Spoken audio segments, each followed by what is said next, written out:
Magandang araw po sa inyong lahat, lalo na sa ating mga Pinono, Kawal, Kawani at pamilya ng Hukbong Katihan ng Pilipinas. Ako po si Father Dion, isang paring Katoliko ng Military Ordinariate of the Philippines at ang Post-Catholic Chaplain ng Headquarters and Headquarters Support Group ng Philippine Army. At ito po ang salita ng Diyos, ang ating gabay. Ngayon po ay Friday, December 5, 2025, ng unang linggo ng Adbiento. Ang ating mga pagbasa mula sa banal na kasulatan sa araw na ito ay nagbibigay ng pag-asa sa lahat ng may mabibigat na tungkulin, lalo na sa ating mga sundalo, kanilang pamilya at sibilyang komunidad na humaharap sa araw-araw na pagsubok. Sa ating unang pagbasa mula sa aklat ni Propeta Isaias, chapter 29 verses 17 to 24, sabi ng Diyos, darating ang panahon na makakarinig ang mga bingi, makakakita ang mga bulag, at magagalak ang mga mapagpakumbaba. Ibig sabihin, ipinapahayag ng Diyos na walang sitwasyon ang hindi niya kayang baguhin para sa mga sundalo na nakakaharap ng hirap at panganib.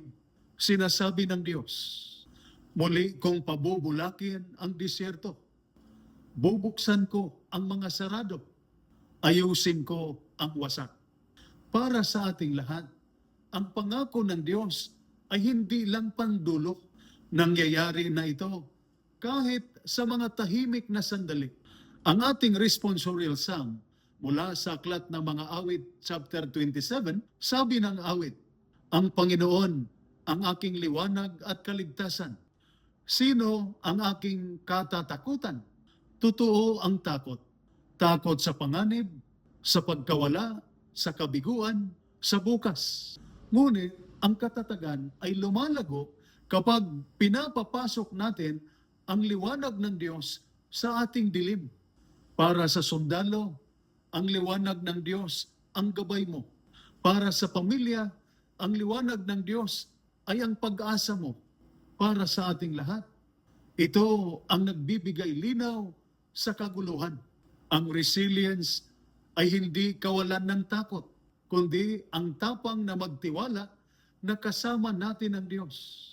Sa ating ebanghelyo, mula sa ebanghelyo ni San Mateo, chapter 9, verses 27 to 33, tinanong ni Jesus ang dalawang bulag, naniniwala ba kayo na kaya kong gawin ito? At sumagot sila, oo, Panginoon. Itinuturo nito sa atin. Ang pananampalataya, ang nagbubukas ng pintong sinasarado ng takot. Kumikilos ang Diyos kapag nagtitiwala tayo kahit sa gitna ng dilim. Marami rin sa buhay, sundalo man o sibilyan, ang bulag minsan, hindi alam ang susunod. Ngunit tulad nila, kapag nanalig tayo, ibinabalik ng Diyos ang ating pananaw at tibay loob. Kaya ang Adbiento ay paalala na kumikilos na ang Diyos. Binabago ang disyerto, ginagawang tapang ang takot, at ginagawang liwanag ang dilim. Tumatatag ang Espiritu kapag sinasabi natin, opo, Panginoon, naniniwala ako. Ito po ang salita ng Diyos, ang ating gabay. Manalangin tayo. Panginoon, basbasan mo ang aming mga sundalo at kanilang pamilya. Palakasin mo ang kanilang loob. Gabayan ang kanilang hakbang at pagharian ng kapayapaan ang kanilang tahanan. Sa pamamagitan ni Kristo na aming Panginoon. Amen. At sumainyo at sa inyong pamilya ang pagpapala na makapangyarihang Diyos, Ama, Anak at Espiritu Santo. Amen. San Miguel Arcangel, ipagtanggol mo kami. Amen.